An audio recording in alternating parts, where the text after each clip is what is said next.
Halo teman-teman, selamat siang. Hari ini saya berada di Yayasan ODS Indonesia.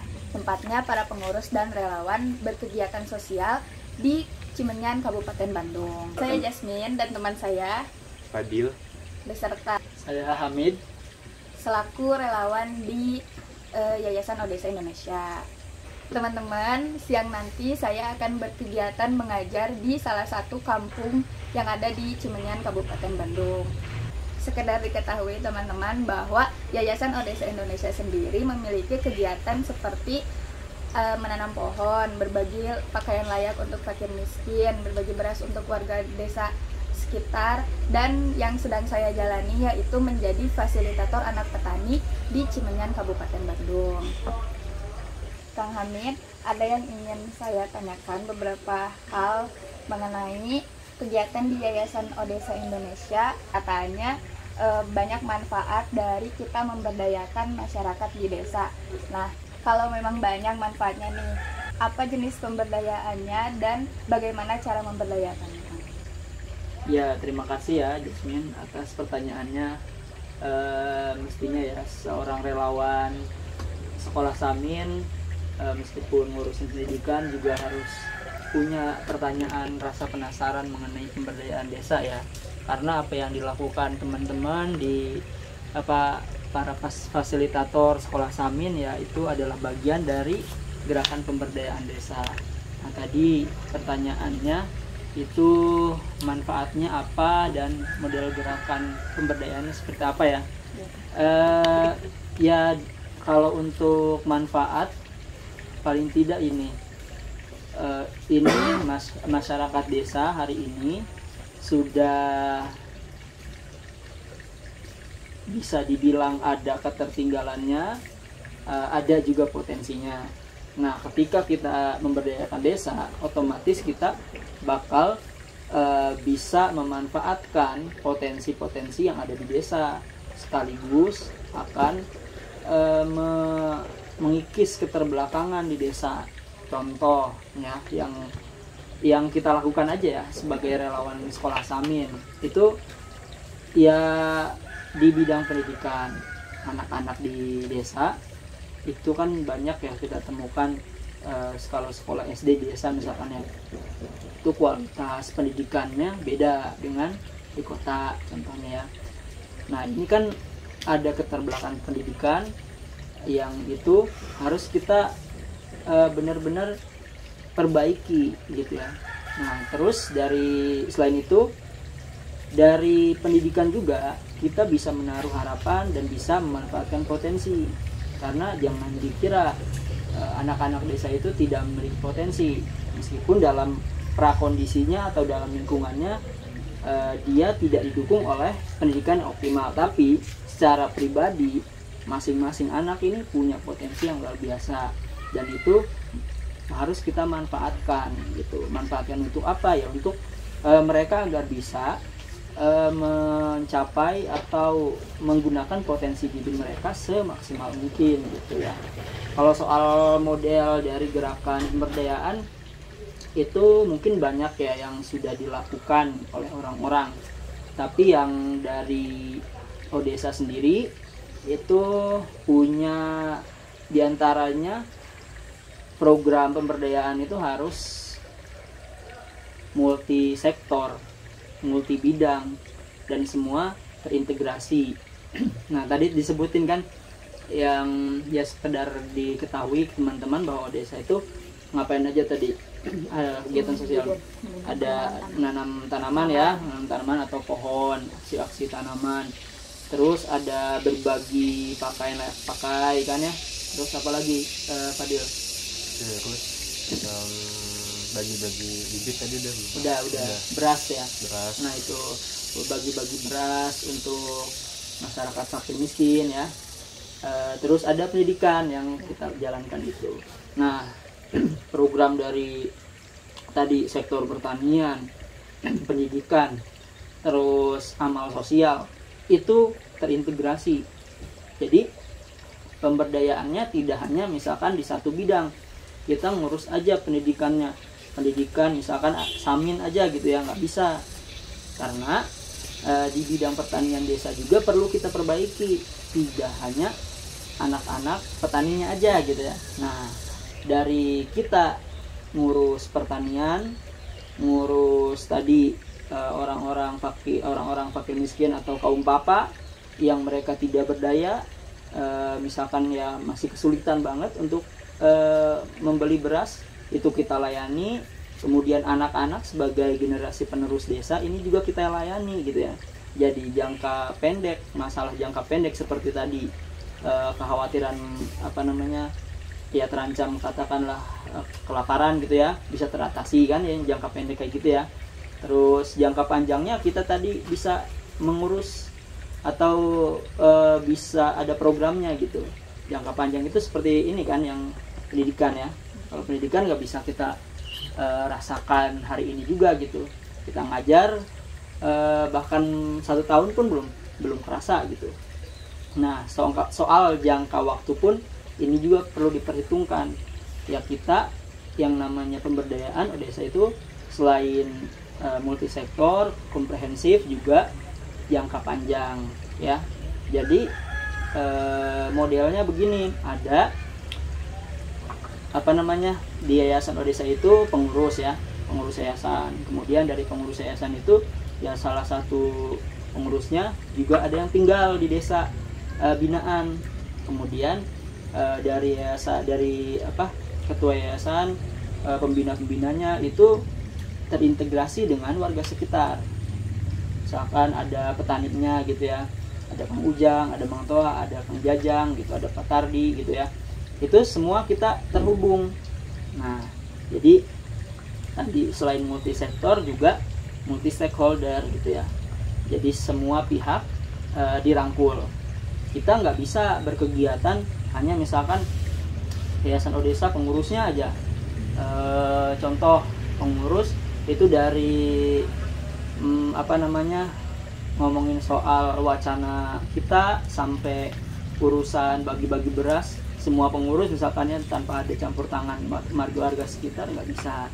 Nah, itu makanya kita juga ada tadi ya keterikatan dengan warga sekitar.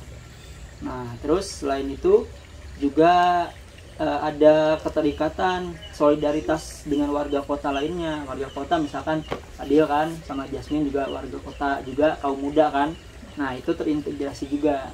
Nah, jadi pemberdayaannya tadi selain multisektor ya, terus juga punya semangat solidaritas, multi bidang, profesi gitu. Kalau Jasmine melihat kayak contohnya di jajaran pengurus itu profesinya macam-macam apa satu doang? Macam-macam ya. Nah, terus kita bekerja juga udah kelihatan kan, apa kita kerja mahasiswa doang atau juga ada yang keterlibatan lainnya? Ada keterlibatan dari warga sekitar juga. Ya, contohnya kayak kita di Samin itu ya warga sekitar menyiapkan tempat belajar contohnya kan. Nah, seperti itu. Jadi tadi ya poinnya, modelnya kita berkelanjutan dan ya komprehensif gitu, bidang-bidangnya terintegrasi. Nah, kan yang saya tahu nih kalau dari Yayasan Odesa ini memberdayakan masyarakat miskin yang ada di desa. Nah, sedangkan di kota sendiri juga memiliki masyarakat miskin nih Kang. Jadi sebenarnya apa sih Kang kelebihan dari memberdayakan masyarakat miskin yang ada di desa daripada yang ada di kota? Oke. Nah, ini lebih ke bagaimana kita mengambil fokus aja ya. Tapi ya secara umum kalau kamu punya gerakan menyelesaikan kemiskinan kota juga bagus gitu ya. Tapi poin pentingnya adalah kita ya fokus di sini dan kita melihat bahwa potensi desa itu sangat besar dan itu bisa disadari atau tidak gitu. Bahkan kadang orang desanya pun nggak sadar bahwa mereka punya potensi gitu ya. Semiskin-miskinnya orang desa dia masih punya tanah misalkan ya gitu. Coba Fadil, kamu lihat-lihat orang kota punya tanah nggak gitu? Enggak ya, banyaknya ngontrak gitu. Nah gitu, jadi disitulah kita melihat bahwa ini ada potensi di desa. misalkan dari kepemilikan tanahnya masih ada yang punya ya gitu. Terus dari tanah yang ada di sini alam masih sangat asri katakan gitu ya, meskipun kita lihat banyak kerusakan sana sini gara-gara praktek pertanian yang salah misalkan itu, terlepas itulah ya, tapi masih ada potensi yang berharga yang perlu kita manfaatkan. Misalkan di pendidikan desa kita mengurus pendidikan miskin orang di desa itu, berarti kita juga akan bisa mengembangkan pendidikan yang berbasis desa dan berbasis ekologis gitu ya. Jadi nanti pendidikan yang kita rumuskan, yang kita jalankan di sekolah Samin itu ya pendidikan yang akan menuntun anak-anak untuk bisa mengambil atau memanfaatkan potensi alam, dan juga bisa menghindari anak-anak untuk terlibat dalam kerusakan alam gitu ya, merawat alam intinya itu sih, lebih ke ini punya basis atau punya potensi besar, masih ada gotong royong misalkan ya. Terus waktu di waktu luang, misalkan ibu-ibu waktu luang di desa itu banyak banget, dan itu waktu luang seperti itu juga punya potensi untuk misalkan di bidang ekonomi ya. Ibu-ibu jika diberdayakan, mereka bisa memanfaatkan waktu, mereka bisa lebih produktif di desa itu kan, tidak cuma anak-anak. Terus apa sih yang bisa kita manfaatkan di desa? Kan banyak petani nih ya, punya kira-kira kompetensi apa yang ada pada petani Jasmine? Bisa nanam ya, tanaman, nanam apalagi Fadil? Bisa mungkin berdagang juga ya. Iya, ada yang juga sambil berdagang tadi ya, seperti kemampuan menanam, mencangkul, ngarit, terus merawat ternak gitu ya. Nah ini kalau dikelola secara baik gitu ya, baik itu pemberdayaan ekonominya atau ya semacam ini ya, pelatihan-pelatihan untuk menunjang ekonominya, itu akan bisa optimal potensi itu. Ini ada petani yang jago mencangkul, dia bisa bekerja secara disiplin, bisa menanam buah-buahan dan hasilnya bagus, tinggal ditingkatkan kan. Nah dari potensi-potensi itu yang kita lihat, dan makanya kita ingin memberdayakan orang-orang miskin di pedesaan begitu. Ya Kang, jadi kan dari pembicaraan tadi ternyata banyak banget manfaat dari memberdayakan masyarakat miskin yang ada di desa. Nah dari memberdayakan masyarakat ini, masyarakat sendiri membutuhkan tenaga pendidik yang relevan dengan masyarakat sendiri. Nah sedangkan yang saya tahu, relawan-relawan yang ada di Odesa sendiri itu dari kota gitu Kang. Nah bagaimana cara mendidiknya, sementara kita sendiri tahu orang berpendidikan di kota juga belum begitu paham masalah yang ada di desa. Iya, ini pertanyaan yang kritis ya, karena ya istilahnya kita kan orang asing gitu ya, mau memberdayakan, terus siapa tenaga pendidiknya gitu. Umpamanya dari kitanya juga belum gitu paham kan, belum masyarakat ya. Itu soal siapa ya, siapa yang mau sih sebetulnya, dan siapa yang mau terlibat dan mau menjalankan prinsip-prinsip pemberdayaan kita. Soal belum bisa atau tidak yaitu urusan lain ya, karena kalau Odesa sendiri kan bukan yang seolah-olah membawa sesuatu gitu, yang umumnya kan orang gini, membawa sesuatu ke desa dari luar, terus ini solusinya. Nah kalau desa bukan begitu ya, kita banyak bertanya, banyak belajar pada masyarakat, karena ya pengajar yang baik dia adalah pembelajar kan. Jadi prosesnya begitu, Itu kenapa alasan Yayasan Odesa juga terlibat atau terintegrasi dengan masyarakat sekitar, karena kita butuh masukan atau butuh bahan-bahan yang perlu kita jalankan untuk pemberdayaan itu. Misalkan di soal pertanian ini punya masalah apa, kita kan ngobrol dulu punya masalah apa, terus kita juga terjun ke lapangan, bertemu dengan masyarakat. Seiring dengan interaksi kita dengan masyarakat itu kita bakal tahu apa sebetulnya yang dibutuhkan masyarakat. Kan seperti itu ya, kata kuncinya sebetulnya ya mengajar apa yang dibutuhkan gitu.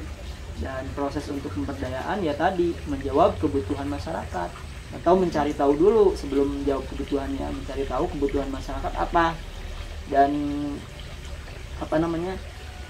konsekuensi dari bertanya mengenai kebutuhan itu ya harus dengan pola yang berkelanjutan. Karena kalau proyek 1 tahun bahkan ya 1 tahun 2 tahun itu kan ya kalau kata orang itu udah lama ya, tapi sebetulnya itu enggak menyelesaikan. Ya kita harus mau untuk ya dengan target yang mungkin nggak begitu ini ya, waktunya nggak begitu pasti, tapi ya kita mengejar itu kira-kira apa persoalan yang bisa kita selesaikan gitu ya. Contoh pengurus yayasan belusukan gitu ya ke kampung-kampung, melihat wah ini pada kumuh, melihat di pinggir-pinggir jalan kamu ngeliat ada yang kumuh nggak? Ada juga, ada bahkan ya kan. Kalau saya secara umum melihatnya ini nggak begitu masalah gitu. Rumah-rumah udah kelihatannya beton-beton gitu ya, kayak di kota ya gitu. Pas masuk ke dalam padahal itu relawan maupun pengurus ya awal-awal tentu kaget gitu, masih ada yang memiliki misalkan MCK yang tidak layak gitu ya, tidak sehat. Nah dari situ juga baru ini problem yang perlu kita jawab gitu, perlu kita atasi. Seperti itulah polanya. Jadi kita nggak tahu awalnya, memang betul kita harus mengakui bahwa kita tidak tahu.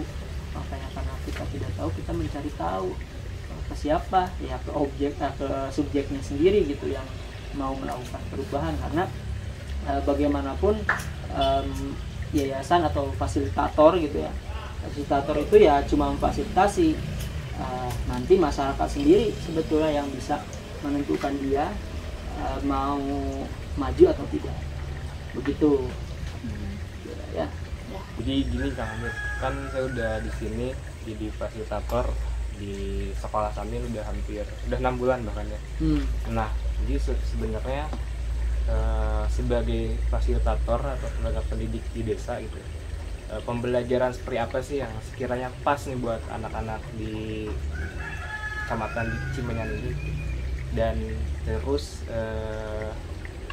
pembelajaran atau edukasi seperti apa yang juga cocok buat petani-petani yang umurnya udah memasuki usia tua gitu. Oke. Nah ini bakal terkait dengan ini ya, materi pembelajaran apa yang cocok. Tadi yang sudah saya sebutkan mengenai potensi desa. Nah, desa masih memiliki potensi alam yang bagus untuk dikelola, karena ya kita juga selain pendidikan itu arahnya kan pengembangan sumber daya manusia ya, makanya arahnya kita ini mengembangkan agar anak-anak ini, pertama ya untuk anak-anak ini bisa tahu bahwa di desa saya terdapat banyak air yang bisa dikelola untuk apa gitu kan ya. Di desa ini burung-burung kok masih udah nggak ada, padahal kata nenek saya dulu banyak burung, padahal burung bermanfaat untuk apa gitu kan ya, untuk alam. Jadi dia nanti bisa bertindak untuk memperbaiki alam. Makanya tadi kita rumuskan materi pembelajaran kita ini harus juga memperhatikan ekologi. Nah, jadi anak desa belajar ekologi gitu. Terus selain itu juga pendidikan karakter. Ya, pendidikan karakter ini penting untuk menunjang anak-anak desa ini mentalitasnya agar mereka percaya diri. Mereka utamanya percaya diri ya, bahwa mereka memiliki potensi dan mereka tinggal di desa bukan satu yang rendahan, tapi itu potensi luar biasa untuk mengembangkan beragam minatnya ya. Ya, anak-anak kan punya minat main yang sangat besar ya, main ke sana kemari gitu ya di alam. Itu masih sangat luar biasa ya dibandingkan dengan hidup di kota di gang sempit yang main bola aja itu harus tengah jalan gitu kan. Kalau di desa kan masih sangat leluasa gitu. Nah, itu sih dari garis besarnya ya, kita mesti juga mengembangkan materi-materi atau pembelajaran mengenai pendidikan karakter, juga ekologi, dan yang paling penting ini gerakan literasi atau gemar membaca buku. Karena begini teman-teman, namanya fasilitator ya. Fasilitator itu bukan seperti guru induk burung yang mencekoki atau melolohin ini ya ke anaknya gitu. Kita nggak bisa nyuapin gitu. Fasilitator bukan gitu konsepnya. Fasilitator ada untuk memfasilitasi kegiatan belajar. Kegiatan belajar itu bisa digunakan, kegiatan belajar itu atau anak bisa mengakses ilmu pengetahuan itu bisa beragam cara. Salah satunya dengan adanya guru ya. Selain guru, kita bisa mengakses ilmu pengetahuan lewat membaca gitu ya. Dari membaca itu nanti anak-anak ini bakal haus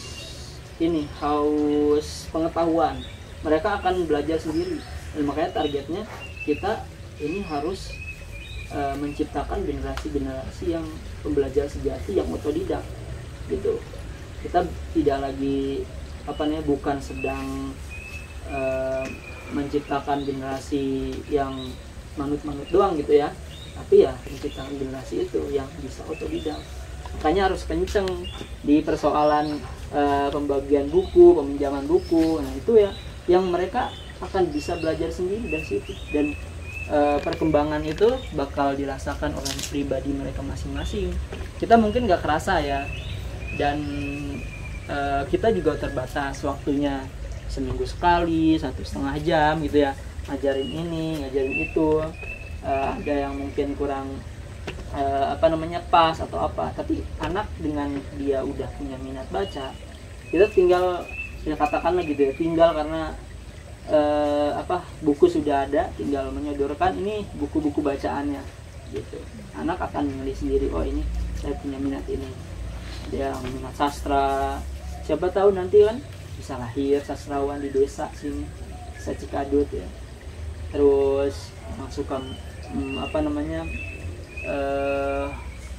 ilmu pengetahuan alam, bisa lahir ilmuwan-ilmuwan. Kalau umpamanya anak desa ini juga punya minat seperti itu, dan jenjang kuliah sampai ke jenjang kuliah, maksudnya pendidikannya dilanjut gitu ya. Karena kan tadilah minimal anak itu meskipun nanti setelah menjalani proses sekolah samin ini mereka enggak kuliah, minimal mereka udah punya minat baca ya.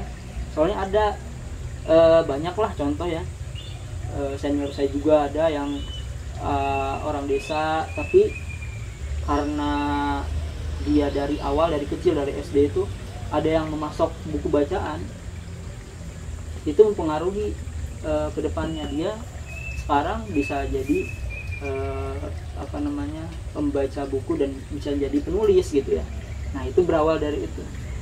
Makanya ini saatnya sedini mungkin memfasilitasi anak untuk haus membaca gitu. Nah soal yang pendidikan orang dewasa itu mesti pembelajarannya berbasis masalah yang ada, jangka pendek sih sebetulnya. Kalau orang dewasa siapa sih yang mau belajar kayak anak-anak gitu ya, mau belajar ini, karena mereka dalam pikirannya orang dewasa itu gini, tanpa disadari ya, kamu juga mungkin sadar lah kalau umpamanya ini udah beranjak dewasa, yang ada di pikiranmu ini aku punya masalah ini, bagaimana cara menyelesaikannya. Begitupun di desa nih, di orang-orang tua di desa. Saya punya misalkan problem ekonomi gitu ya, atau di bidang pertanian misalkan saya punya problem pas nanam tanaman buah ini kok nggak memuaskan hasilnya. Nah itu yang perlu diberdayakan gitu, diceruk-ceruk seperti itu. Kita nggak bisa pelatihan seminar seperti mahasiswa ya, yang basisnya itu wacana. Tapi ini benar-benar basisnya adalah masalah yang dihadapi. Nah, gitu.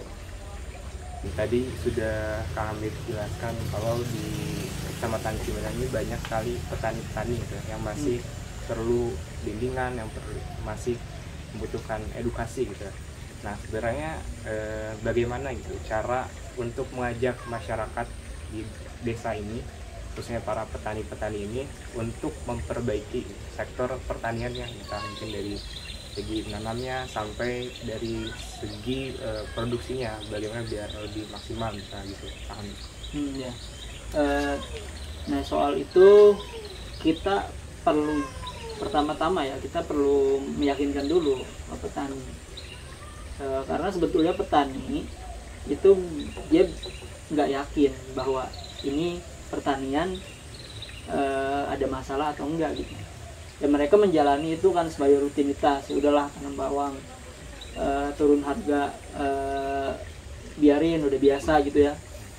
Itu terus begitu, sehingga ya ekonominya tidak semakin baik ya dalam bidang ekonomi ya, sosial maupun lain-lain sebagainya lah, kalau umpamanya udah ada masalah seperti itu.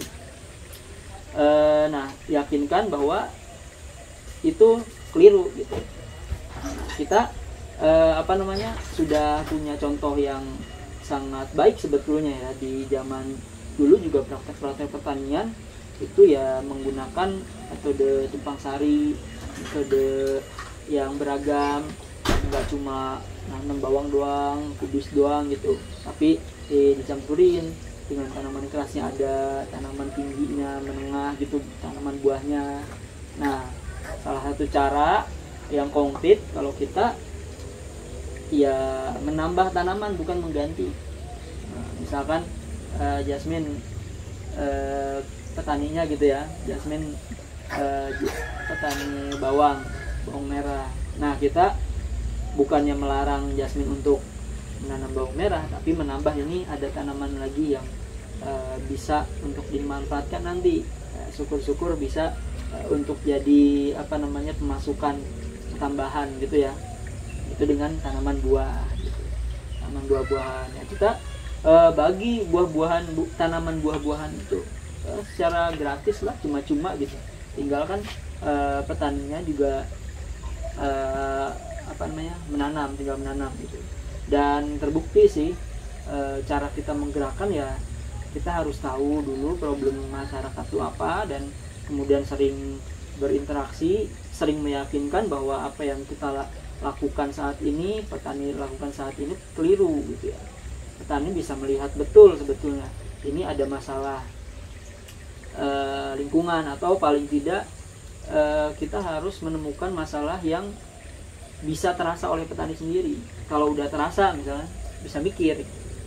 Contoh petani diancam misalkan, ini kalau bukitnya gundul nanti kebanjiran, nanti kena ini. Enggak, saya emang nggak kebanjiran, orang kota yang kebanjiran. Nah kan itu nggak kena.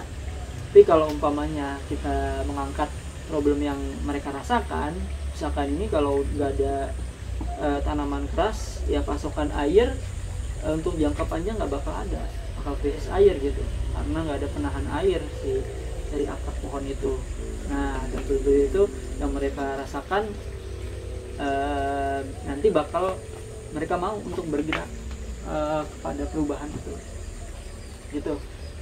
Jadi selama desa bergerak bersama petani di desa di kecamatan Cimenyan ini, apakah ada gitu suatu bukti kalau memang petani itu ternyata bisa percaya atau diajak bahwa ini tuh salah, itu tuh harusnya seperti ini, dan apakah udah ada hasilnya dan mereka tuh mempercayai desa?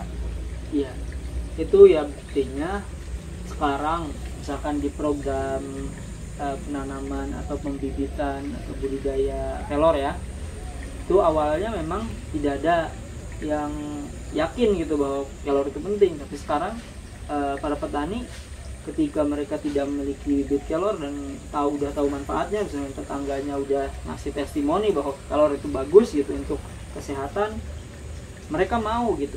Dan buktinya ya sekarang bisa dilihat sama Jasmine dan Fadil atas gitu, main-main udah banyak pohon kelor yang ditanam, itu bukan liar tapi ditanam dengan niat bahwa petani itu mau menanam itu dan mau memanfaatkannya. Terus juga ya udah ada bukti bahwa para petani juga mau menanam tanaman buah-buahan gitu, yang sebelumnya mereka hanya menanam sayur-sayuran ya. Itu masih banyak kalau di atas-atas tuh, misalkan main di kebun-kebun udah mulai ada yang misalkan kopi udah pada panen.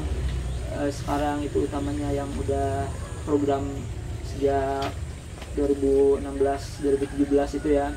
Kemudian nanti mungkin durian panen ketika kamu udah jadi apa main-main ke sini udah mulai banyak panen durian gitu ya. Terus apalagi di sanitasi misalkan ya, masyarakat ketika kita adakan program pembangunan sanitasi layak gitu ya, mencegah yang layak, itu ada perubahan. Pertama misalkan masyarakat sekitar bisa jadi lebih tahu, oh ini contoh yang baik gitu. Tetangganya yang tadinya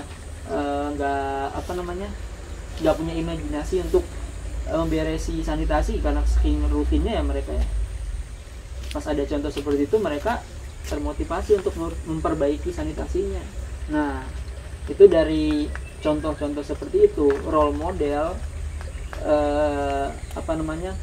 masyarakat tuh udah terbukti bergerak gitu. Nah, itu bisa secara kasat mata lah kita bisa lihat ya beberapa hal begitu. Nah sekarang gantian ya, karena kita kan lagi diskusi, namanya diskusi itu harus interaktif, jadi saya sekarang yang nanya-nanya. Jasmine kan udah kegiatan bareng ya, satu angkatan ya sama Fadil ya, itu ya katakan udah 6 bulan kegiatan kan di Odesa. Ceritain dong apa yang udah didapat dari Jasmine, karena kan apa yang Jasmine dapat belum tentu yang saya dapat kan, saya perlu tahu juga tuh. Untuk manfaat yang Jasmine dapat ada beberapa itu ya Kang. Yang pertama itu mendapat relasi yang bermanfaat bagi kehidupan Jasmine, baik itu dari teman sebaya Jasmine maupun dari senior-senior Jasmine yang ada di Odesa. Yang kedua dapat pelajaran baru, pelajaran mengenai desa itu sendiri, atau enggak pelajaran mengenai cara mengajar yang baik dan bersosialisasi yang baik dengan orang-orang sekitar. Yang ketiga yang pasti dapat pengalaman yang pengalaman yang mungkin orang-orang pengen, cuman alhamdulillahnya Jasmine dapat pengalaman ini gitu. Selain itu saya juga mendapat kesadaran baru dari Odesa Kang. Jadi kesadarannya itu bahwa ternyata saya di daerah dekat rumah saya itu masih ada alam yang harus dijaga. Itu adalah kesadaran yang baru saya dapetin dari Odesa itu Kang. Terus Kang terkait bersosialisasi dengan warga-warga yang ada di desa Cimenyan ini, Jasmine memiliki kesadaran bahwa masyarakat miskin yang ada di desa itu berbeda dengan masyarakat miskin yang ada di kota. Karena perbedaan itu, Jasmine juga bisa bersosialisasi langsung dengan warga, dengan masyarakat miskin yang ada di desa gitu. Karena kalau misalnya yang di kota itu kan Jasmine sekedar ngasih gitu, sekedar bertemu sebentar. Sedangkan kan kalau di masyarakat miskin yang ada di desa itu Jasmine bisa bersosialisasi dan mendengarkan keluhan-keluhannya. Kalau Fadil sendiri udah dapat berapa manfaat dari berkegiatan sama di desa? Oh, iya. Kalau ditanya berapa mungkin banyak ya, tapi seenggaknya ada 4 manfaat. Yang pertama pertemanan, jadi kita bisa berteman dengan orang-orang dari lintas bidang gitu, yang mungkin masih seumuran tapi punya interest yang sama tapi dengan latar belakang yang berbeda. Yang kedua itu ilmu atau pengetahuan ya, baik dari segi praktiknya selama mengajar atau dari segi saya sebagai fasilitator yang ikut diskusi seperti itu. Yang ketiga, ini dari segi pengalaman, karena ini mungkin pengalaman yang tidak semua orang mungkin tahu dan tidak semua orang mungkin bisa turut serta dalam upaya buat jadi pengajar di sini, dan dari situ juga banyak pelajaran-pelajaran yang Fadil dapatkan. Nah, yang keempat mungkin dari segi kesadaran ya. Dari ketiga ini Fadil masih jadi merasa ingin terus belajar gitu. Oh, ternyata banyak yang belum Fadil ketahui. Ternyata ilmu saya tuh masih kurang gitu. Masih ada hal-hal yang bisa saya pelajari gitu. Mungkin di desa sendiri atau di luar desa.